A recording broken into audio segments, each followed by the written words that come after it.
푸틴은 실수로 자신의 미디어 기계 안에서 내전을 시작해버렸어요. 우크라이나가 쿠피안스크시를 탈환한 후 크렘린은 그 도시가 여전히 자기들 것이라는 증거를 공개했어요.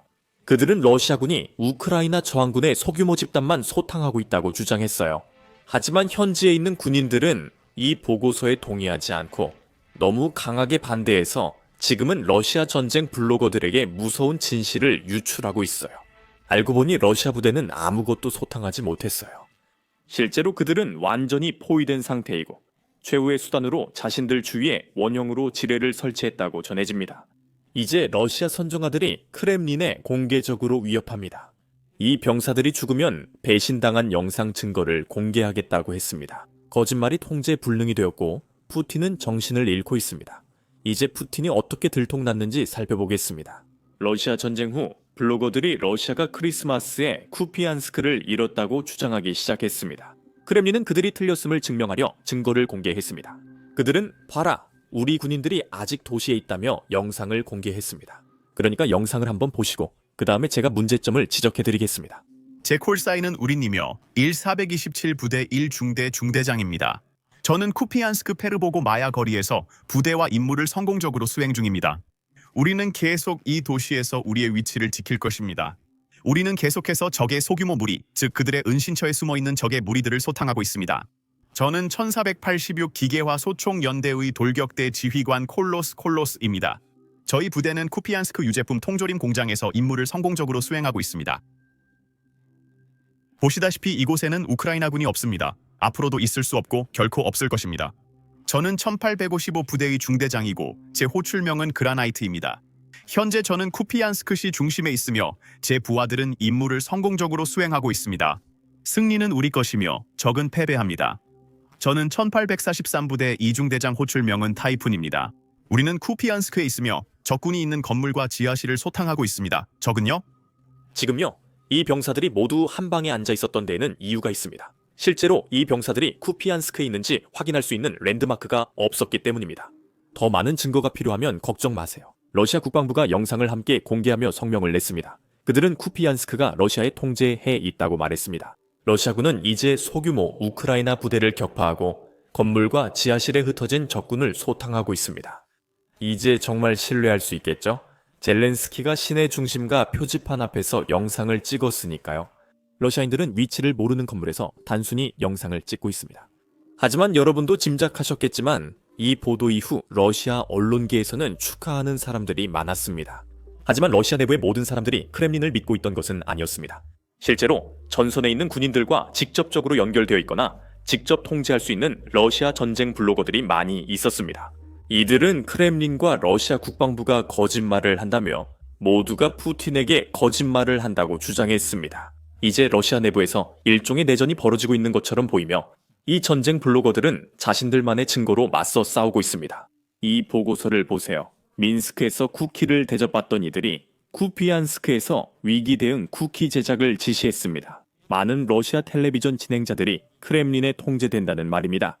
일부는 쿠피안스크 실패를 블로거 탓으로 돌리라는 메시지를 보냅니다. 냄비들이 분위기에서 두드러졌습니다. 멋진 교체 감사합니다. 지금은 그게 러시아 속담이거나 러시아식 표현인 것 같은데 제가 완전히 이해하지는 못하지만 나머지는 설명해 드릴게요. 지금 모두가 쿠피안스크 점령에 대한 허위 보고로 별을 받은 쿠잘로프 장군을 떠올리고 있습니다. 하지만 그는 우리가 전쟁 공급자 얘기하는 것처럼 상황을 바꿉니다. 정말 교묘하네요. 쿠잘로프 장군은 지난 10월 푸틴에게 전국 방송처럼 쿠피안스크가 러시아 통제해 있다고 발표했습니다.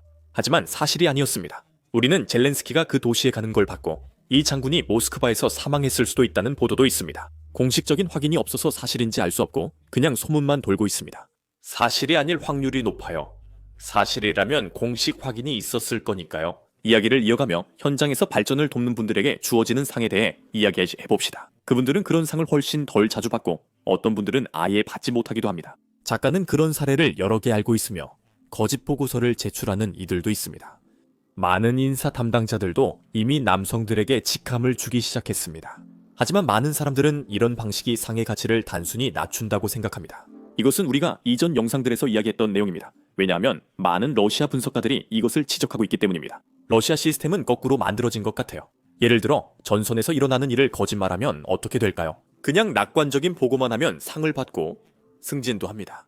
하지만 실제로 진실을 말하거나 아니면 이전에 보고한 내용이 잘못됐다고 말하려고 하면 실제로 그럴 유인이 없고 모두가 거짓말을 하게 유도되며 한 번 거짓말을 해도 바로잡을 유인도 없습니다. 러시아에서는 중력이 매우 위험해서 사람들이 거짓말을 바로잡으려는 유인이 없습니다. 이제 주제로 돌아가면 이 크렘린 보고서에 반발하는 건 러시아 전쟁 블로거들 뿐만이 아닙니다. 전선의 러시아 군인들조차 상황의 심각성을 말하지 않고 있습니다. 그동안 푸틴은 러시아가 이기고 있는 척하고 있습니다. 이 영상을 한번 보시죠. 저건 실제로 러시아 군인에게서 나온 것입니다. 저는 포병 부대에 있습니다. 저는 발트 함대 칼리닝그라드 포병 부대 출신이며 아직 살아 있습니다. 저는 원래 스냅스코이 출신이라서 제 부대원들은 이미 쿠피안스크 근처까지 진격했습니다. 이 방향은 보통 조용합니다. 노보셀카, 쿠제모브카에서 여름 내내 싸운 끝에 점령했습니다. 하지만 손실이 막대합니다. 그래, 밤마다 남자들 22명씩 데려왔어. 모터라이플 부대원들이었고 다음날 아침엔 모두 전사했어. 220명 중 40명만 생존했어. 그래, 상상할 수 있겠어? 게다가 그들은 전투원들에게 돈을 빼앗았어. 헌병대가 아사나 같은 곳에서 그들을 잡아. 우리 친구들이 휴식을 취하러 나가면 그들을 체포해서 부대로 데려가는 게 아니라 바로 바흐무트에 있는 바그너 부대원들에게 넘겨버려. 전기 충격봉을 들고 지하실로 데려가. 돈을 빼앗고 자기 부대에는 그들을 체포했다고 보고하지. 이렇게 해서 나도 똑같이 체포당했다고. 나도 가고 있었는데 헌병이 붙잡아 하룻밤 수갑에 매달아 뒀어. 그들은 나를 때리고 모든 걸 빼앗았고 내 부대에 보고도 안 했어. 내가 부대 3개월. 그들은 나를 라시프노의 지하실에 가뒀다. 그들은 죽음으로 보냅니다. 그곳에 전투원들과 죄수들을 데려와서 전선, 즉 죽음의 소용돌이로 내보냅니다. 많은 사람들이 내 앞을 지나갔지만 아무도 돌아오지 않았어요. 러시아 전쟁 블로거는 실제로 더 많은 영상과 러시아 전선 실패 증거를 갖고 있다고 말합니다. 그리고 저는 모두에게 다시 한번 상기시키고 싶습니다. 왜냐하면 러시아 전쟁 블로거들의 이런 보고서를 읽다 보면 그런 생각이 들기 때문입니다. 이 사람들은 마치 반러시아적이거나 반푸틴적인 것처럼 보일 수 있습니다. 하지만 그것은 전혀 사실이 아닙니다. 이 사람들은 사실 러시아 내에서 매우 전쟁을 지지하는 입장입니다. 이들은 단지 푸틴이 이 전쟁을 운영하는 방식이 마음에 들지 않을 뿐 전쟁 자체는 반대하지 않습니다. 이런 내전이 흥미로운 이유지만 우리는 전쟁 중입니다. 블로거가 말하길 세계 구역에서 우리 사람들이 아직도 소규모로 버티고 있다고 하는데 그는 쿠피안스크의 세 구역에 대해 이야기하고 있습니다. 그들은 포위되어 자신들을 지뢰로 원형 배치했습니다. 작성자는 실제 상황에 대한 음성 및 영상 녹음을 가지고 있으며 만약 그들이 사망할 경우 모든 것이 공개될 것입니다. 다른 게시물에서 같은 전쟁 블로거가 도시에서 일어난 모든 일을 자세히 설명합니다. 쿠피안스크에서는 무슨 일이 벌어지고 있습니까? 현실과 일치하지 않는 보고서의 직접적인 결과입니다. 쿠피안스크는 결코 우리, 즉 러시아의 통제에 있지 않았습니다. 우리는 이곳저곳에 소규모 병력만 있었고 적군 사이에 2~3명의 전투원이 섞여 있었습니다. 사실 지금도 그곳에는 2~3명씩 이루어진 몇몇 소규모 그룹이 남아있지만 그들은 이미 완전히 포위된 상태입니다. 문제는 시스템입니다. 지휘관이 공적을 외치지 않으려면 그는 새로운 사람들이 올 때까지 잡아먹힙니다. 군대 피라미드의 최상층은 변하지 않을 것입니다.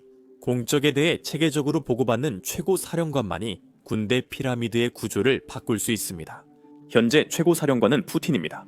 여기 언급된 사람이 푸틴이지만 그가 러시아 군대 구조를 바꾸고 싶어 하는지는 확실하지 않습니다. 왜냐하면 그는 여전히 문제가 없는 척하며 전선에서 무슨 일이 일어나는지 잘 모를 수도 있기 때문입니다. 그는 모든 실패를 모르고 있습니다.